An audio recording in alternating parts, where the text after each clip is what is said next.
Everybody here today. Encourage you to come on in and take a seat. There's a few pieces of paper being handed out right now, and you just need to get a piece of paper, hang on to it. You'll find out why later. It's just a blank piece of white paper.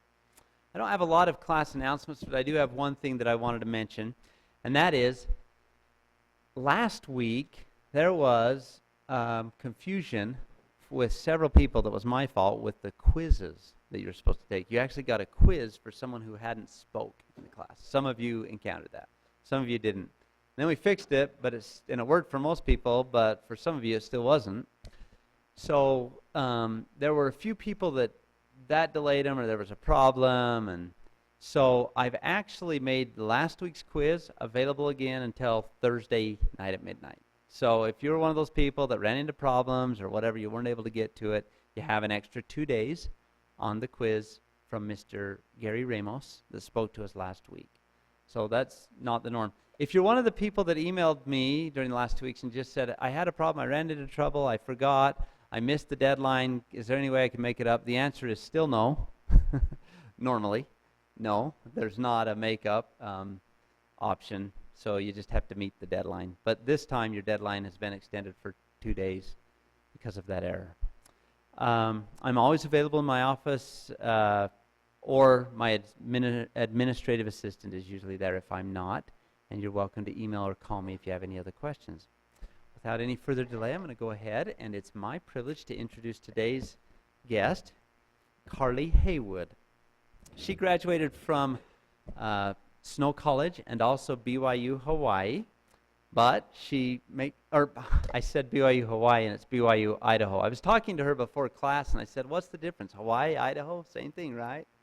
So she graduated from BYU Idaho, and she believes that your education does not end with graduation. In fact, she has a belief that the teacher can learn as much from the student as the students learn from the teacher. She's taught bookbinding and book arts for several years in the Western U.S., and now most of what she would teach now is done via online classes. She runs a small business called Badger and Chirp, in which she and her husband Daniel make and sell handmade books, and they do that online via Etsy. She's also taught classes and mentored several businesses in how to successfully use the Etsy platform. She's currently working on an art show. It's a big art show. It's scheduled a year from now. It's an exhibit that will consist of 100 pieces, all in book form. She's also busy developing a new business that is designed to help teens in planning their education and their career in the field of art. So without any further ado, Karleigh Heywood.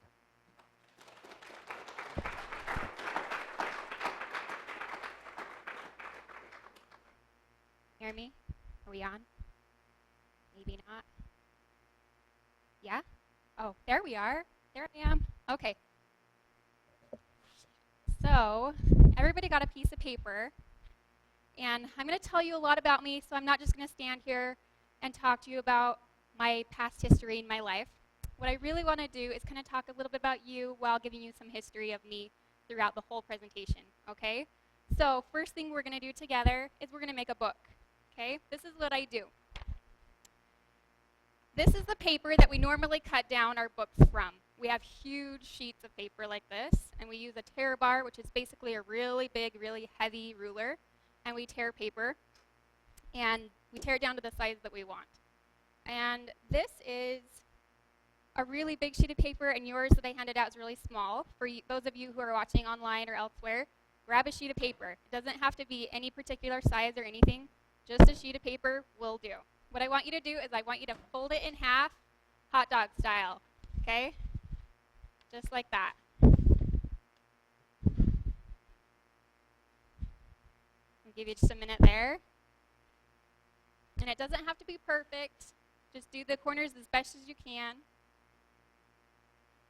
And then what I want you to do is fold it in half, hamburger style, okay? Fold it in half the other way.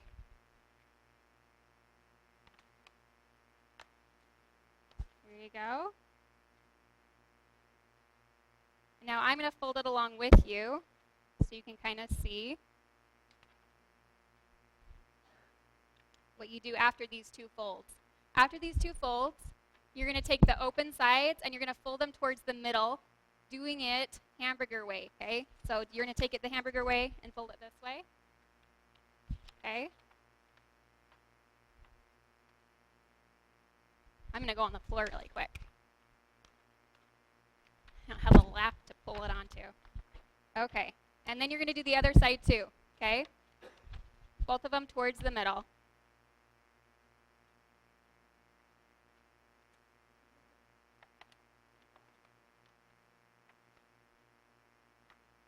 Just like that. You'll have something that looks like the letter M, okay? What I want you to do now is take it and hold it like this. So it kind of sits like this. And you're going to rip it, okay? But you're only going to rip it as far as I tell you to, okay? So pay attention to this. Right here is the very middle. I'm going to go right down to just this very next fold where everything kind of crisscrosses, and that's where I'm going to tear it to. Now, if I wanted to make it all nice, I might use scissors and be extra careful. That way you kind of have it look like this, right? You're just tearing it down the middle. So it should look like this. You see that? Okay.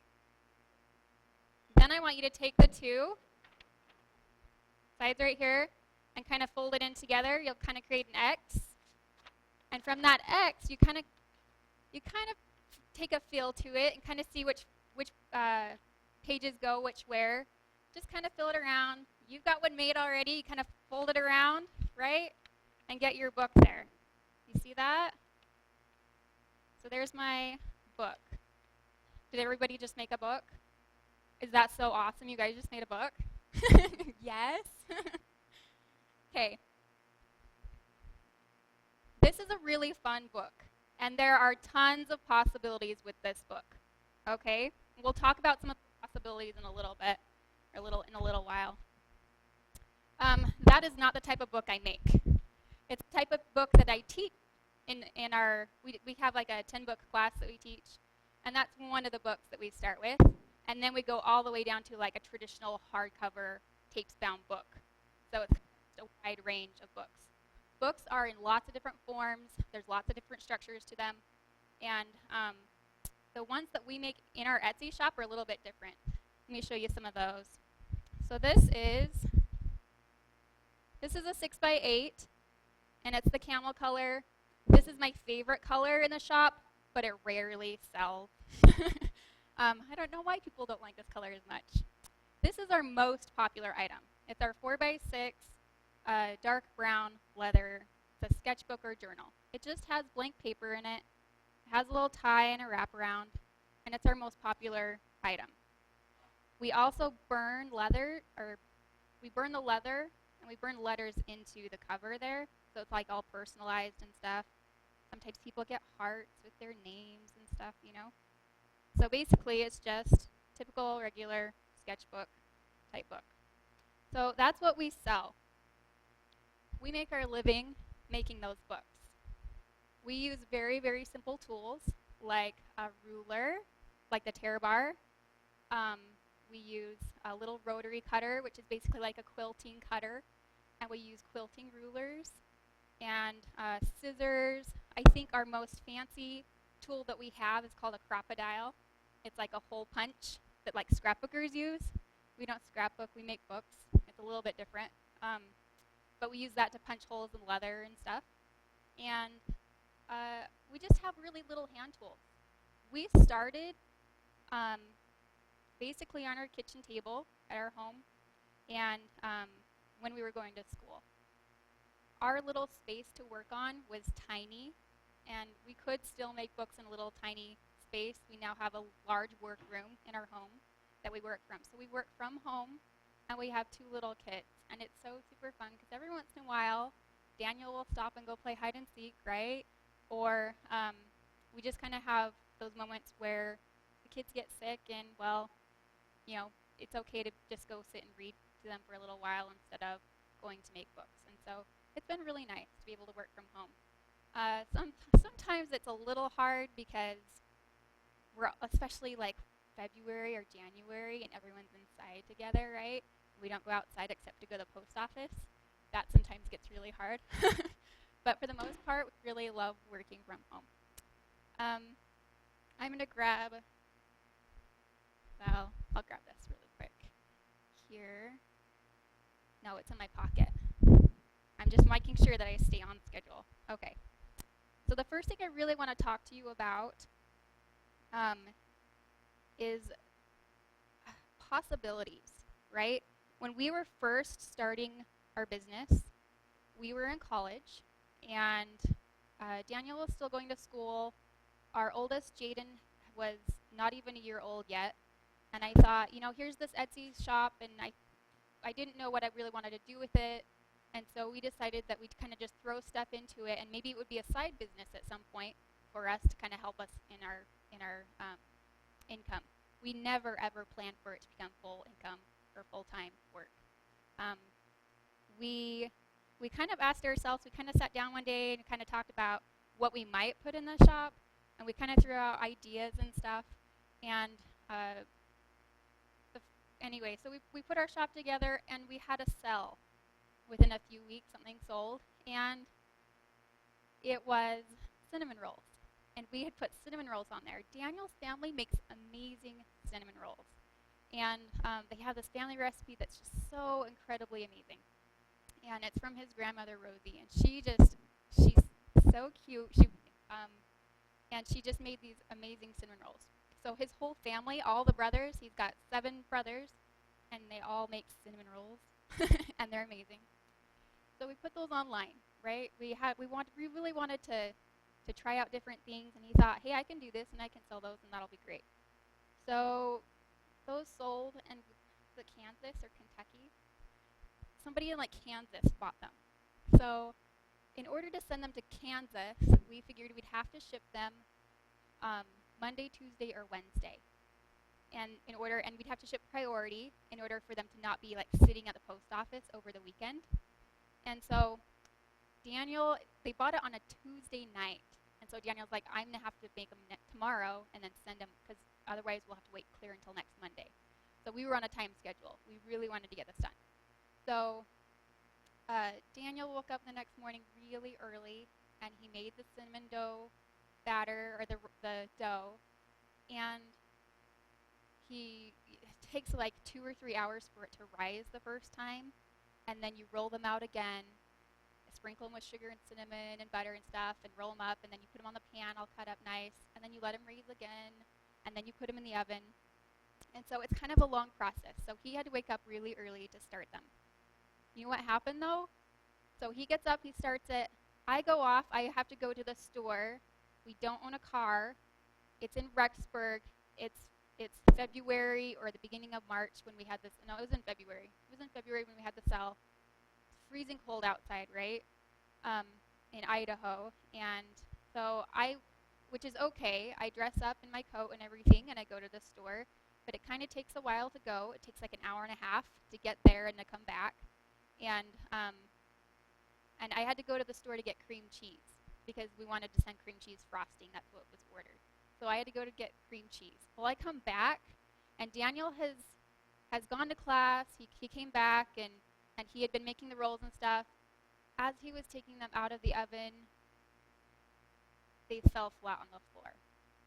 I mean, he spent all morning long making these cinnamon rolls. I had just gone to the store, face flat on the floor. I felt so, some of you were just like, oh, I know, I felt so bad for him. And then, so I come back from the store, and he's making another thing of it. He has another batch going, which means it's 11 or 12, right? So he finishes the second batch at 3 or 3:30. And post office closes at 5. So we're thinking, okay, we're okay on time. We just now have to figure out how to package these cinnamon rolls to get them to Kansas, right? It's 3:30. We have an hour and a half to figure this out. And Daniel says, how are we going to package these? And he looks at me, and I go, in my head, what am I thinking? I'm thinking, cinnamon rolls. What have I seen cinnamon rolls in? Oh, those like plastic containers at the bakery at the store, right? Like I'm trying to think through these things in my head. And Daniel grabs his coat and he runs out the door. And I'm like, where are you going? He goes to the post office. And I'm like, okay. So he ran to the post office. He grabbed a big priority box and came back. And then he's like doing this whole intricate thing with like structured inside with aluminum foil and making walls so they don't crush and stuff like that. I mean, it took him like an hour to make this box to be able to ship these cinnamon rolls in. We barely get it to the post office in time. And at the end of that day, we thought, we spent all day making cinnamon rolls and trying to package and stuff, and it was kind of a crazy day. And we kind of took a step back from it, and we thought, do we really, really want to do this, right? Do we really want to sell cinnamon rolls? And so from that, we learned a lot of things. One, we really wanted to know how to package stuff before it sold, so that we weren't trying to figure that out last minute, and that we really needed to look a lot of different aspects of our business. So I want all of you to think back to when you were 5 years old, okay? When somebody asked you, what do you want to be when you grow up, what did you say? Shout out those answers. Let me hear them. Bus driver. Firefighter. Those are pretty good ones, right? We have these ideas, right? When you're little, it's a little bit different, right? Did you really want to be a bus driver? That's kind of cool.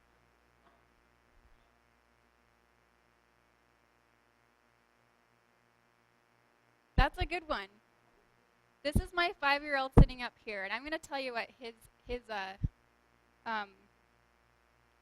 well, I'm going to tell you in a second. I'll wait, and I'll let you know. Just a second. Let me go through this first. I want to talk about, I really want to talk about possibility questions, okay? So when you ask a question, usually we have questions that are very definitive, right? We use words like, what do I need to do? What do I want? What do I have to accomplish right now? There's these definitive questions. There are also one-answer questions. These are not yes or no questions, but they also demand one response, right? And it puts a lot of pressure on us. All of a sudden, we have one response we have to give to a very important question.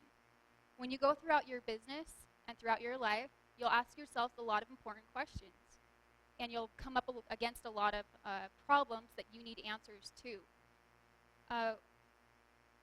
The possibility questions allow us to really change our perspective on it.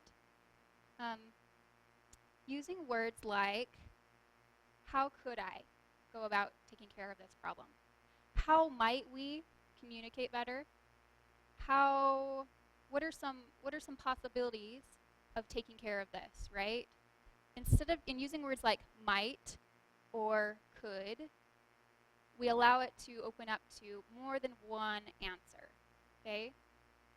So my son, who is 5 years old, I'm going to tell you his list. Let me find it here. He wants to be, when he grows up, someone who helps animals, an artist, a bread baker, a farmer, someone who makes solar panels, and a giraffe. Okay? That's what he wants to be when he grows up, right? And that's a lot of possibilities, right? There's so much there. There's also probabilities with that too, right? He's probably not going to be able to be a giraffe unless he's like in Broadway Lion King or something, right? But he still can have all those possibilities. When we grow up, the more and more we go through high school and through college and even in our business, all of a sudden we're in these careers and we say, this is what I have to do, or this is what I want to do. And sometimes it changes, and that's okay. What I want us to think about, though, before we get to that point is, what might I possibly do? What might I possibly want to be, right? When we are in, like my son who's 7, he wants to help animals when he grows up. That's what he wants to do. He will just give that one definitive answer at a time. And that entails so much, right? I can then make a whole list of people people who help animals. Because there's so many different things, right? There's so many different career paths that you can go into. And you can really, there's hundreds and hundreds of people, different types of jobs and positions that help animals. And so then we can kind of narrow things down a little bit, right? And give him more options, more possibilities. Having something like a bus driver or a firefighter, that is one thing in definitive, but I bet those people also do other things too, right? They probably have other things they want to do in their life. It's not just driving a bus every day. They probably have family that they spend time with. They probably have other interests they like to do. And so looking at different possibilities of really what your life might look like in your 20s, your 30s, your 40s, and so on, it really makes a change, okay? So the first thing I really want you to understand is that creative thinkers, we hear about all these creative thinkers in society. They have great ideas, amazing ideas. I'm sure some of you have met people like that, right? You can be a creative thinker. Creative thinking is really just asking possibility questions. That's all it is, okay? You can be a creative thinker. Now, on to probabilities, right? After we get our possibilities, we really have to think about probabilities of what's really going to happen. We thought about it with our Etsy shop, right? These are the possibilities of things we might throw in. In our shop, when we first opened up, we had cinnamon rolls, but we also had books, and we had other paper good type things, and just some random stuff. And we narrowed it down to books, and then over time we narrowed it down to just one style of book, okay, which is what this was. We did not start with this. We kind of worked through our possibilities. We decided what we liked, and then we kind of took and decided where we wanted to go, right? One of the things we decided to do was kind of take a look at our shop at one point and narrow down what it was that was taking up a lot of our time. Because there was a ton of time going into making books. And some of them were so beautiful, guys. They were cord-bound, leather-bound books that were just beautiful. And they'd sell for hundreds of dollars. And yes, we liked the money, but we spent a ton of time doing it. These don't take as much time. In fact, right now I would say we get full-time income, but not necessarily full-time work. We both work from home. We have it set up right there. We run down when we can or when we want to, when our schedule allows it.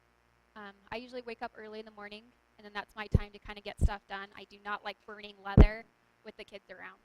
And so it's super helpful for me to be able to concentrate early in the morning before they even get up. So there's things like that where most of our work during the day can be done, just an average day can be done in about 5 hours between the two of us. And some days it's way more. We might be doing it all day long. Like tomorrow, because I think there's like 24 items on our order list right now. So tomorrow we're going to be making books all day long to get all of those books done and out and shipped. So every once in a while we have a big, busy day. But for the most part, it's just kind of random here and there. We don't really work on Tuesdays. We kind of take that day off. We take a lot of Saturdays off too, and always Sunday. And so we don't really work a whole ton as a schedule. We kind of just do it here and there. Wednesdays and Thursdays kind of usually end up being our big heavy days of working. I didn't understand that when I first started, right? When we were first starting our Etsy stuff, I kind of figured it would be a side income thing, and then all of a sudden it was this full-time income because it kind of just took off. And we were going, okay, well, let's just keep working at this and doing it. And then all of a sudden it was a full-time income to kind of support us. And we thought, well, at that point we decided, well, we do want to do this. It allows us to be at home, and it allows us to do other things. All of that time that we are not making books, it allows us to pursue other stuff, right? I get to do this art project or the art show for next year. I get to build another business helping teens with their future in art career. Daniel right now is doing a lot of writing and learning a ton about gardening and farming. And so it's just fun, right? We get to pursue our interests. And so asking possibility questions right up front of what might we do, and is this a possibility that we want to keep it? Is this a probability that we want to keep it and go with it? That was important for us too. The other thing that we had to kind of take into account was our priorities. And with priorities, there was a time a few years ago when I when I was at the park with my kids, and I was so frustrated because my kids kept coming up to me and saying, "Mom, will you swing me on the swings?" And that means standing in the hot, hot sun and pushing them on the swing, and every once in a while doing the underdog, and and I wasn't really enjoying it, and I kept thinking back to that picnic blanket that I brought with a basket of books that I was working on, right? That's where my mind was. I need to go and work on those things. I've got to get those done. We've got to put them in the shop online. And so I was constantly there. And the next time, I kind of did some praying about it and trying to figure out my life and my priorities and what I needed to be doing. And kind of got the answer that I need to be a mom first, right? That's my first priority besides business. Like business comes second always to being a mom. And so that's what I did. I went to the park, same as always with my basket of books, and I made that decision though, and I was very intentional about it. I'm going to be a mom first. And when my kids said, "Mom, will you come swing me on the swings?" I said yes. And that was Ethan, and I spent like 10 minutes pushing him on the swing, and then we were done, and I went back to my blanket because he went off to play with friends and stuff, and so I went back to the blanket and started working on books again. And then Ethan came up to me again, a little while later, and he said, "Mom, will you watch me on the slide?" And I said, "Okay," which means that I just stand there and smile at him at the top and then smile at him at the bottom, right? I wasn't even doing anything, but I was there. I was there with him, and I thought, you know what? He's smiling. He's so happy that I'm watching him go down the slide, and that was really important for him. And then later, Jaden picked it up, right? Jaden's he's our sober child, very reasonable and very, very smart. And he came up to me, and he saw what I was doing with Ethan, and he said, "Mom, will you play Frisbee with me?" And I said, "Yes." And he just looked at me because he knew I would say yes because I had been saying yes to Ethan. And he was so excited, and his smile he was just beaming. He was so happy. We played Frisbee for half an hour, and he's the one that gave up first, okay? I was so happy to just be out there playing with them, and it was exciting. And you know what? I went home from that trip, and you know what had happened? I got more books done that day than I had the time before when I was not being focused. Because every time I went back to that blanket, I was super focused on work and getting this done. How much can I get done before they come and ask me to go on the swings? How much can I get done before they go on the slide, right? I was like super charged, right? Total motivation. I've got to get this done before they come and ask me. And I got a ton done. And I thought, wow, it really worked. And so that's what I do now, right? My kids come and ask me something. Sometimes, because they're a little bit older now and they say, "Mom, I want a snack," sometimes I'll just say, "Go eat an apple," right? And then they'll come, because they're just playing. They just want something really quick. They're a little bit older and we can do that. But if it's something like, "Mom, I really want to go to the park. Mom, I really want to go to the library," then we talk about it and discuss it and schedule things in for them. And sometimes it's just, I drop everything that stays for them, right? And I'll say, "Well, we only get 4 books out today instead of the 15 that are on the list, and they'll go out tomorrow, and that's okay." And it makes life a little bit better, right? Makes it great. So one thing that you need to ask yourselves in your business and in your life, or a good one that you always come across, the good question is, what are my priorities? But kind of take it further than that, right? What are my priorities? But where can I focus my priorities better, right? I know that my family was my priority, but I wasn't doing it. So maybe instead saying, what could I possibly, right, there's the possibility question, what could I possibly do to ensure that my priorities are taken care of today? What might I possibly do to spend more time doing that one thing I really want to do? So kind of look at it a little bit differently, right? Instead of saying just what are my priorities, look at it with possibility questions. Use words like, what might I? Or what could I? Sometimes it's a we, right? Because it's not just a mom team, it's a dad and mom team. Sometimes I got to take a lot of stuff to him, and we got to discuss stuff before. Because all of a sudden when you get married, priorities become one, right? I also take a lot of stuff to the man upstairs, right? I go up to the Lord and I take a lot of stuff. He's kind of my business partner with things. So I ask a lot of questions of him, but it's also a lot of questions. They're possibility questions, right? It allows me to think, allows me to go through those things that I need to learn. So let me look at my list. Just a horrible presenter looking at her list. So what you need to do is change definitive questions to possibility questions, ask probability of your possibility questions, and take into account your priorities. One last thing that I really want to talk about is usually in business, the most important thing in the business is the bottom line, right?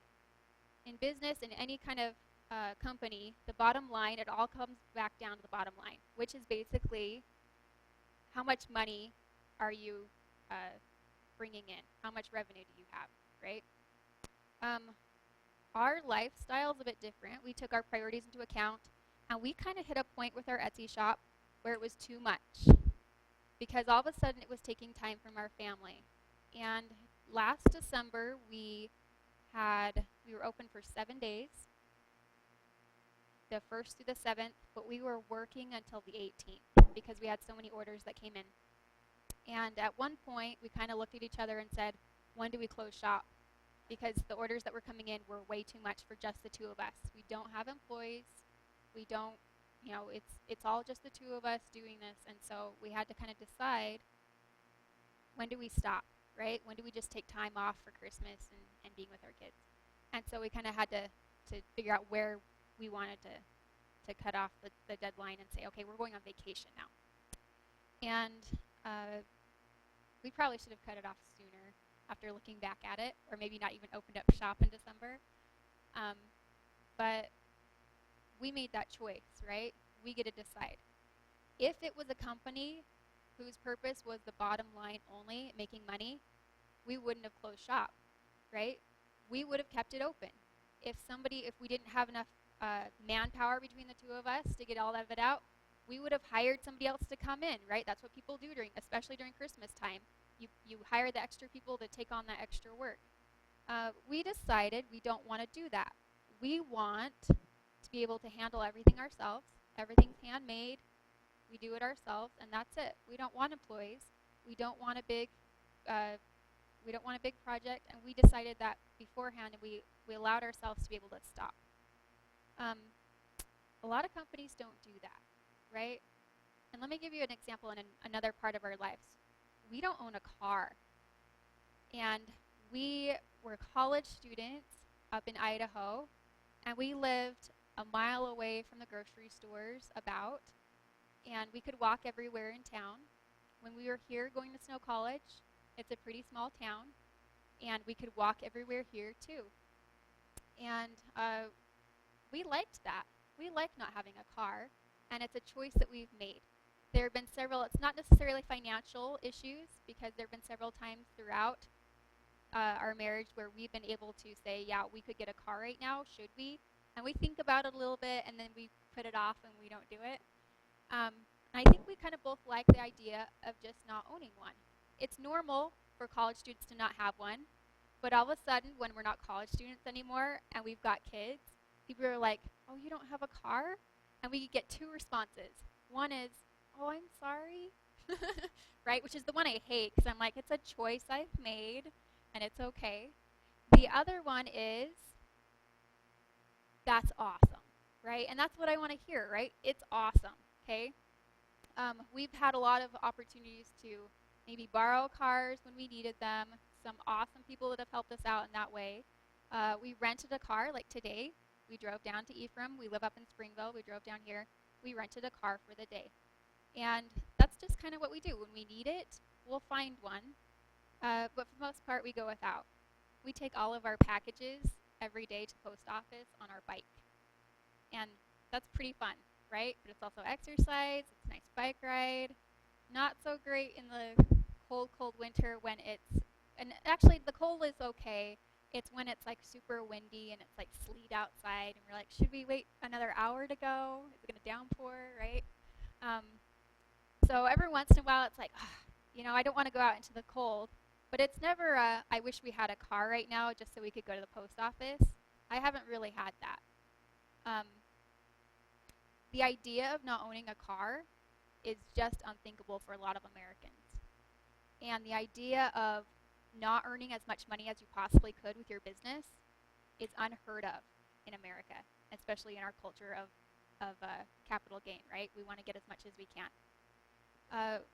We chose that ourselves, right? We made that choice of this is what we want to do and this is where we want to keep our small business and not building it and growing. We also made that choice not to own a car for the moment. Maybe someday we'll get one. I don't know. We'll see. And just being a little bit more intentional with those questions that you ask, being a little bit more intentional about the life that you lead, your business that you create, or being in business, right, and helping the companies that you work for. Being a little bit more intentional about that is important. I want to show you one more thing really quick.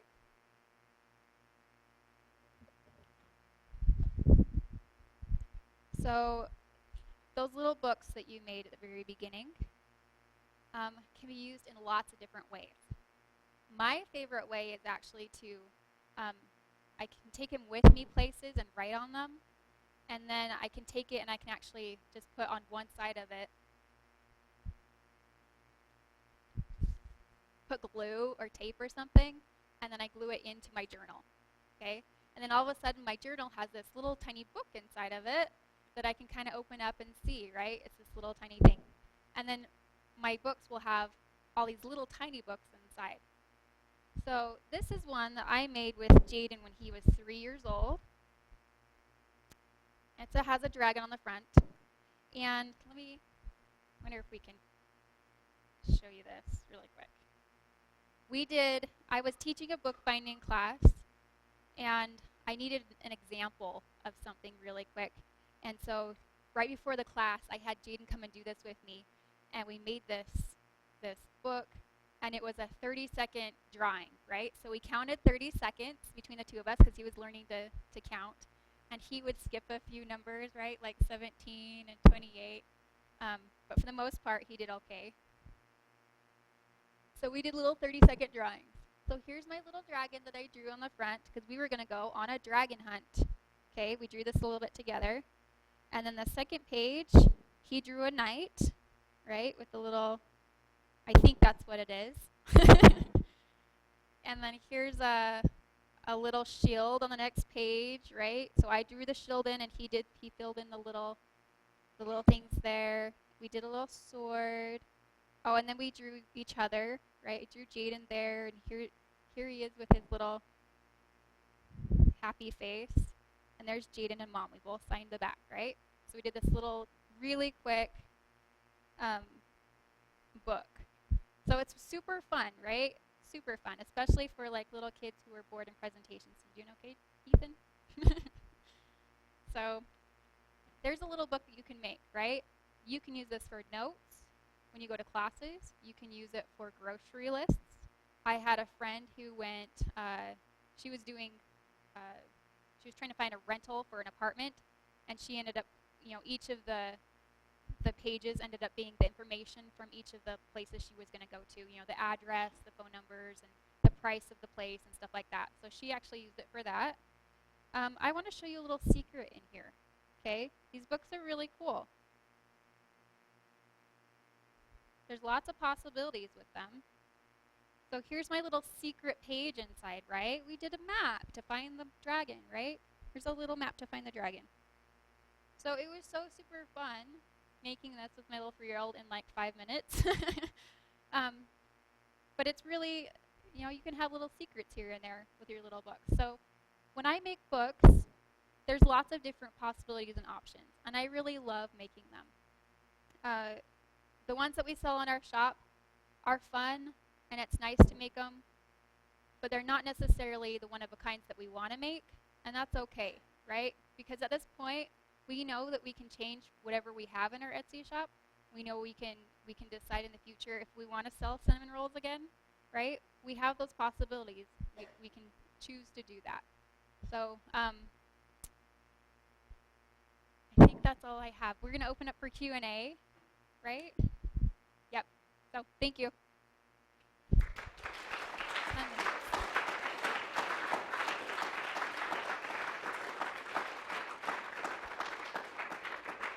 So I'm not sure what time it is because this clock and this clock are a little bit different, but I'm thinking we have 10, 15 minutes. Is that right? About 10 minutes for questions. You guys are going to ask some good ones, right? What? Everyone gets these blank stares. No. Yes.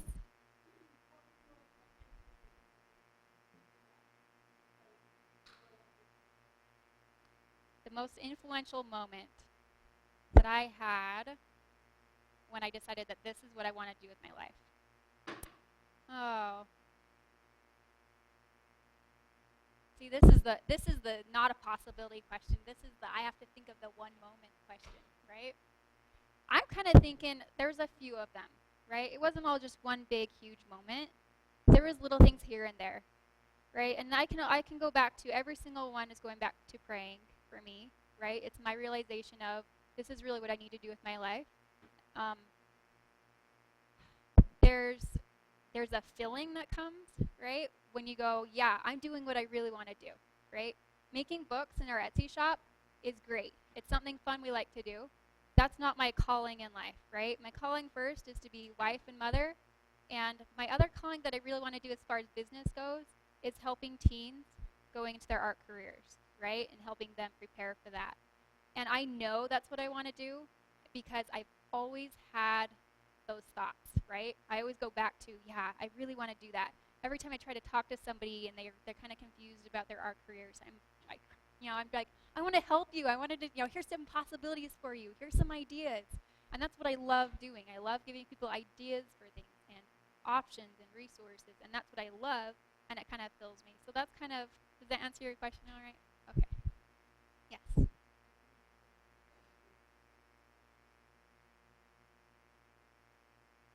Ooh.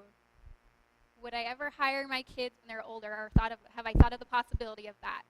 Okay, so my kids do help us with books every once in a while.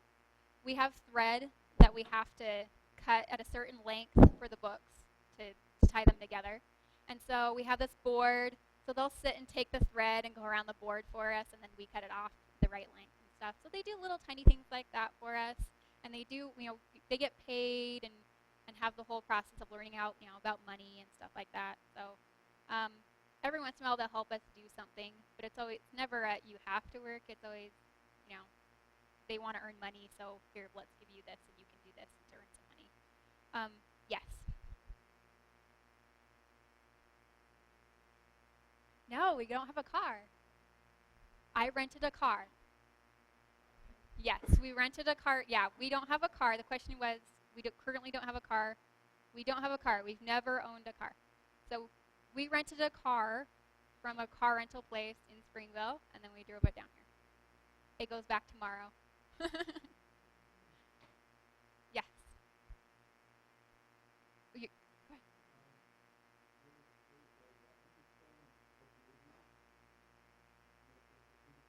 Uh-huh.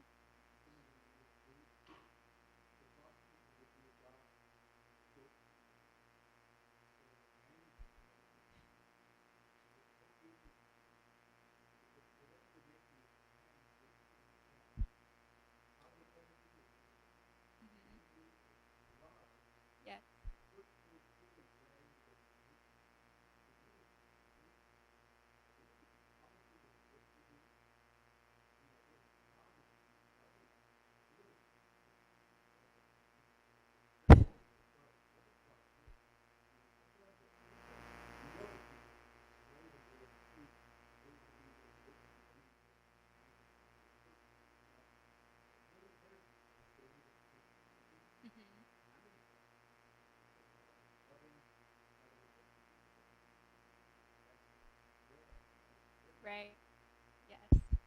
We really enjoy it.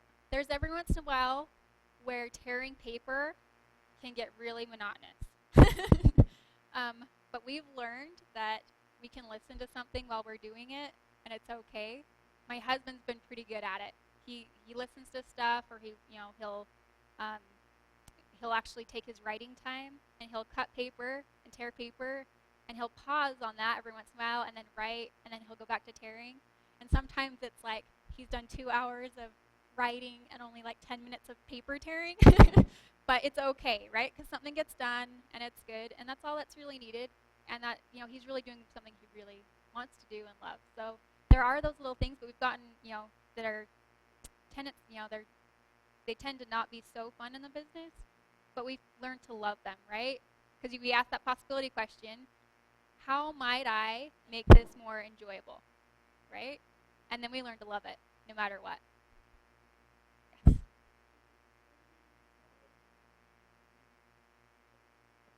Okay.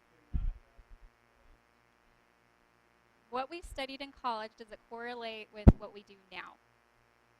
I don't think that you can ever take your college education and separate it from anything. I think that a lot of the things that I learned in college are what I use every day. And these are not just because it's, I took a math class, or, everything.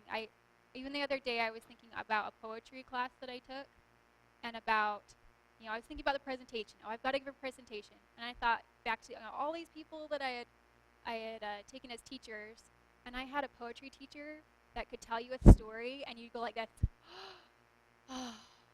right? You could hear the whole classroom doing that afterwards.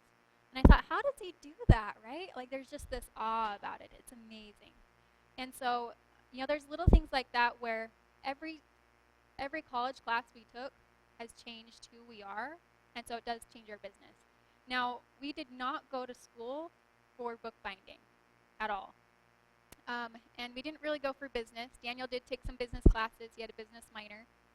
But Daniel went to college in psychology, and I was what was my thing called? University studies major. So basically I had classes in art and creative writing and geography. I was a geography minor. So no, I took one bookbinding class at BYU Idaho, and then took it again because I liked it so much. And from there I just continued to learn, right? That class taught me that I can learn other places too, not just in college. And so I was able to continue my learning there. So we've learned a ton since college, and we didn't learn all of our know-how. It's all a lot of it's from experience, right? But we would not give up that college experience that we had, knowing that we were just going to be bookbinders anyway, right? Any other questions? Yes.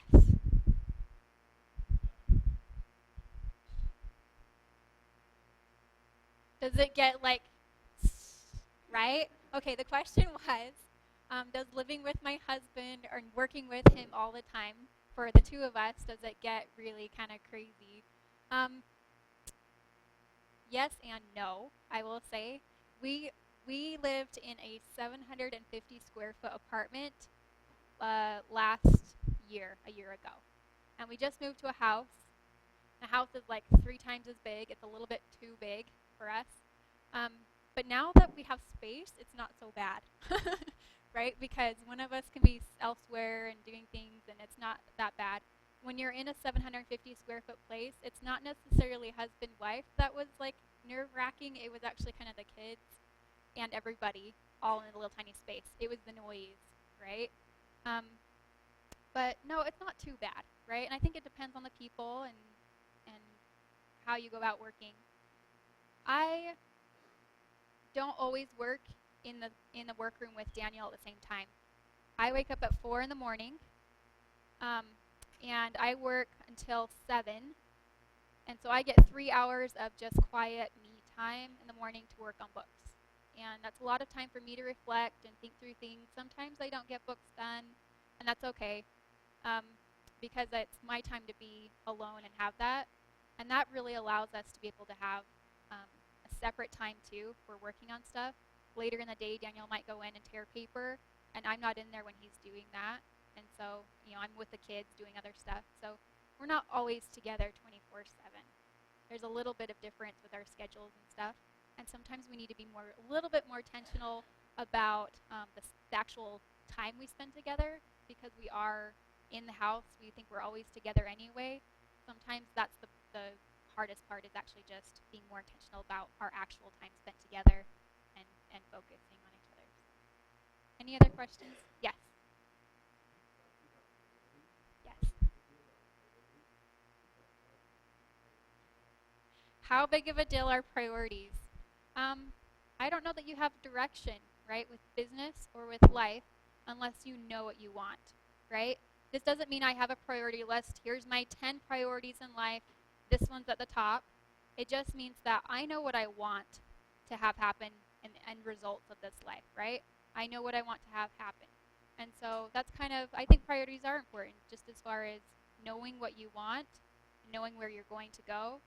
I think that's where it comes down to priorities. Priorities are pretty important. They kind of direct and propel you. So, thank you.